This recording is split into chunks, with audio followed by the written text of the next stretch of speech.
মধ্যপ্রাচ্যের চলমান উত্তেজনার রেশ এবার ছড়িয়ে পড়েছে আরও বিস্তৃত পরিসরে। ইরান যুক্তরাষ্ট্র দ্বন্দ্বের মধ্যে নতুন করে আলোচনায় এসেছে ভারত মহাসাগরের কৌশলগত গুরুত্বপূর্ণ সামরিক ঘাঁটি দিয়েগো গার্সিয়া।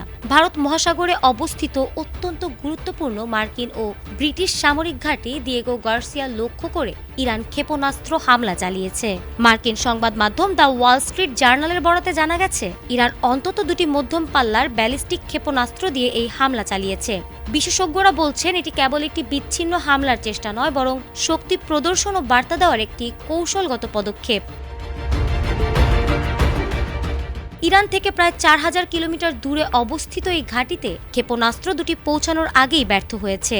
একটি ক্ষেপণাস্ত্র যান্ত্রিক গোলযোগের কারণে মাঝপথেই ধ্বংস হয় এবং অন্যটি মার্কিন আকাশ প্রতিরক্ষা ব্যবস্থা দ্বারা ভূপাতিত করা হয়। তবে কোনো ক্ষয়ক্ষতি না হলেও এই হামলা বিশ্ব রাজনীতিতে নতুন করে তোলপাড় সৃষ্টি করেছে।